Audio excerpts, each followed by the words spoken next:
So next lecture है हमारा chapter number 4 barrier to communication. Okay, तो बैरियर का मतलब ये होता है कि एक इफ़ेक्टिव कम्युनिकेशन के लिए, एक सक्सेसफुल कम्युनिकेशन के लिए क्या रुकावटें हो सकती हैं, क्या रुकावटें आती हैं, इसे बोलते हैं बैरियर टू कम्युनिकेशन। मतलब जो रुकावटें आप इस चैप्टर में तो पढ़ेंगे कि क्या क्या बाधाएं हैं जो कम्युनिकेशन को स्ट्रांग नहीं बना पाती हैं। फिर आगे चल के पढ़ेंगे इन बैरियर्स को कैसे हम ओवरकम करें, कैसे हटाएं। ठीक है ना। तो बेसिकली इस चैप्टर का जो ऑब्जेक्टिव है वो यही है कि जो वेरियस हर्डल्स हैं that block the process of effective communication, वो हम लोग सीखेंगे हर्डल क्या है, दिक्कतें क्या हैं। ठीक है, ये बेसिकली इस चैप्टर में हम लोग पढ़ेंगे। तो जो बैरियर्स है उसको हमने क्लासीफाई किया हुआ है कि कुछ हमारे पास फिजिकल या एनवायरमेंटल बैरियर है, कुछ लैंग्वेज बेस्ड में बैरियर है, कुछ साइकोलॉजिकल बैरियर है और कुछ क्रॉस कल्चरल बैरियर है। ठीक है ना।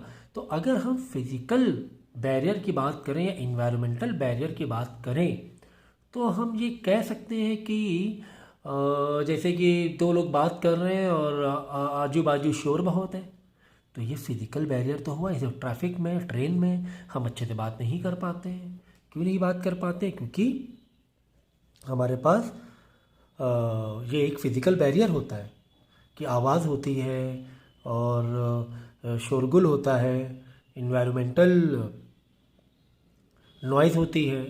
तो ये फिजिकल बैरियर है, तो इससे कम्युनिकेशन अच्छा नहीं हो पाता है। तो basically face to face communication करने के लिए सराउंडिंग जो इन्वायरमेंटल है वो पीसफुल होना चाहिए। ओके, जैसे कोई फैक्ट्री में जो वर्कर्स होते हैं वो जल्दी ठीक से बात नहीं कर पाते हैं। क्यों? क्योंकि मशीन्स की आवाज़ें आती हैं। ओके, इसके बाद लैंग्वेज बैरियर देख लो। लैंग्वेज का तो आप खैर पता ही होगा कि किसी अपने अलग अलग कंट्रीज़ में अलग अलग लैंग्वेज बोली जाती है, अलग अलग स्टेट्स में अलग अलग लैंग्वेज बोली जाती है। कहीं पर किसी वर्ड का मतलब कुछ और होता है, कहीं पर किसी वर्ड का मतलब कुछ और होता है। कहीं पे ग्रामर अलग रूल से फॉलो करती, कहीं पे ग्रामर अलग रूल से फॉलो करती है। तो ये हम जानते हैं कि लैंग्वेज अलग अलग होने की वजह से इफ़ेक्टिव कम्युनिकेशन नहीं हो पाता है। ओके, तो ये वही है कि words are of two kinds, extensional and intentional words. Extensional words are clear in their meaning. तो बहुत से वर्ड ऐसे होते हैं जिनका मीनिंग बहुत क्लियर होता है, लेकिन कुछ इंटेंशनल होते हैं कि वर्ड तो अलग होता है लेकिन उनकी मीनिंग अलग होती है। शब्द अलग होगा लेकिन मीनिंग अलग होगी। तो ये एक लैंग्वेज बैरियर का ही टाइप है कि जहाँ पर हम लोग को इफ़ेक्टिव कम्युनिकेशन नहीं कर पाते हैं। Sometime the same word is use different context, है ना। कभी कभी सेम वर्ड होते हैं, इंग्लिश में भी कितने सारे वर्ड हैं कि जहाँ पर वर्ड सेम है लेकिन मीनिंग सबकी अलग अलग है। इवन स्पेलिंग भी सेम है लेकिन फिर भी मीनिंग अलग अलग है, या उसका साउंडिंग सेम है लेकिन मीनिंग अलग अलग होती है। एग्जाम्पल के तौर पे कोई वर्ड सोचो वीडियो पॉज करके कि जिसका साउंडिंग सेम हो इंग्लिश में और मीनिंग अलग अलग हो। सोचिए ज़रा सा, जैसे कि फेयर, फेयर है ना। अब देखो ये फेयर तो फेयरवेल वाला फेयर हो गया, ये फेयर तो मतलब अच्छा, है ना। बेयर, बेयर, तो दोनों भी कितना मतलब साउंडिंग सेम है लेकिन दोनों की मीनिंग कितनी अलग अलग है। तो इस तरीके से हमारे पास लैंग्वेज बैरियर भी है। तो ये कॉन्टेक्स्ट के ऊपर है कि किस कॉन्टेक्स्ट में बोला जा रहा है, किस मुद्दे में बोला जा रहा है, उसकी उस वर्ड की वैसे मीनिंग हमें समझना होता है। ठीक है ना। तो बहुत सारे टेक्निकल एरर्स भी होते हैं, कुछ टर्मिनोलॉजी होती है जो बहुत ही हाई टेक्निकल होती है जो हमें नहीं समझ में आते। लॉयर या डॉक्टर्स में कुछ ऐसे वर्ड यूज़ होते हैं जो हमें समझ में नहीं आते हैं, वो उनको लैंग्वेज उनकी सोसाइटी ही समझ पाती है। लॉयर्स की लैंग्वेज लॉयर की सोसाइटी ही समझ पाती है। ठीक है। और फिर देखो नेक्स्ट है कुछ साइकोलॉजिकल बैरियर है कि psychological barrier create in the mind, mind में क्रिएट होता है कि हमारी मेंटेलिटी कैसी है, हम वर्ड को कैसे समझ रहे हैं, हम कम्युनिकेशन को कैसे अंडरस्टैंड कर रहे हैं। ठीक है ना। एग्जाम्पल के तौर पे इमोशंस, इमोशंस भी एक लैंग्वेज को एक्सप्रेस करने का तरीका है ना। अब किसी पास कोई बहुत ज़्यादा इमोशनल होता है तो उसको थोड़ी सी बात बुरी लग जाती है, उस वर्ड का मतलब बहुत गलत ले लेता है। किसी के अंदर नेगेटिव एनर्जी भी बहुत होती है तो थोड़ी सी कुछ भी अगर डांटा या चिल्लाया या कुछ टॉन किया तो उसकी मीनिंग बिल्कुल अलग लेके बहुत नेगेटिव में ले लेते हैं। तो ये टीचर्स हैं, डांट रहे हैं अच्छी बात के लिए, पढ़ाई के लिए, तो उसकी मीनिंग उन लोग पर्सनल ले लेते हैं बच्चे, और अलग एक मिसकॉन्सेप्ट माइंड में पैदा कर लेते हैं कि टीचर या हमारे पेरेंट्स हमारे दुश्मन है, काइंड ऑफ, ठीक है ना। नेम प्रीजुडिस भी एक ओपिनियन होता है by person which there is no rational basis और valid reason, it can be against something और समवन और इन फेवर ऑफ इट। तो कुछ ऐसे ओपिनियन होते हैं जिनको जो हमारे अगेंस्ट भी हो सकते हैं, हमारे फेवर में भी हो सकते हैं, ठीक है ना। So prejudice are based on ignorance and lack of information, ठीक है। इन पे इंफॉर्मेशन कमी होती है लेकिन ये मीनिंगफुल होते हैं ये सेंटेंस। देन हॉलो इफेक्ट बहुत इंपॉर्टेंट है। Some time our reaction to people are not balance और objective, they are of an extreme nature, either we like a person so much that we can find no shortcoming in her or him, or we dislike someone so much that we can see nothing good in her or him, ठीक है ना। तो कभी कभी से कोई लोग हमें बहुत अच्छे लग रहे हैं, तो कुछ लोग हमें इसे बहुत पसंद है, तो उनकी गलत बात भी हमें अच्छी लगती है कि हाँ ये सही कह रहा है, क्योंकि हम उनसे इमोशनली बहुत कनेक्ट है। और या कुछ लोग हमें जैसे बिल्कुल पसंद नहीं है ना, नहीं हम लाइक करते हैं, तो उनकी हर बात यानी उनकी अच्छी बात भी हमें बुरी लगेगी। तो यही है halo effect, okay. Then self image या अपना डिफरेंट परसेप्शन होता है किसी पर्सन के लिए, अलग हम लोग माइंड में उसकी इमेज रखते हैं। जैसे कि हम किसी के बहुत बड़े फ़ैन हैं, तो वो कुछ भी पहने तो हमें लगता है वो अच्छा है, वो अच्छा पहन रहा है, वो अच्छा खा रहा है, वो अच्छा पी रहा है, तो उसको हम फॉलो करते हैं, उसकी लैंग्वेज को अच्छे से समझते हैं, तो एक सेल्फ इमेज बना लेते हैं हम लोग, ठीक है। ये सब साइकोलॉजिकल बैरियर है। Close mind is one which refuse to accept an idea और opinion on a subject because it is different from his idea. तो अगर किसी का माइंड क्लोज है, वो नहीं दूसरे का आइडिया ले पा रहा, उसके माइंड में अपना एक आइडिया है, वो उसको तोड़ ही नहीं पा रहा है, वहाँ से निकल नहीं पा रहा है, उसको लग रहा नहीं यही सही है, यही तरीका सही पढ़ाई करने का, टीचर बता रहे नहीं इसको ऐसे नहीं ऐसे करो, सुबह पढ़ो, सुबह जल्दी उठ के पढ़ो, अब वो रात ही में पढ़ रहा है, उसके माइंड में क्या रात में पढ़ाई अच्छी होती है। तो ये एक क्लोज माइंड है, ये भी एक साइकोलॉजिकल बैरियर है। फिर स्टेटस तो अपना एक बहुत बड़ा इसको हम सोशल बैरियर भी कह सकते हैं। सो स्टेटस मीन रैंक और position, it could be economic, social और प्रोफेशनल स्टेटस। कोई अगर बहुत पैसे वाला है या फिर प्रोफेशनली काफ़ी हाई पोस्ट में, तो in any organisation hierarchy create different in rank, this is normal situation, thus status by itself does not cause barrier, but when a person become too conscious of his status whether high और low, then status becomes a barrier, ठीक है ना। तो status होना barrier नहीं है, हमें उसको समझना हमारे लिए बैरियर हो जाता है।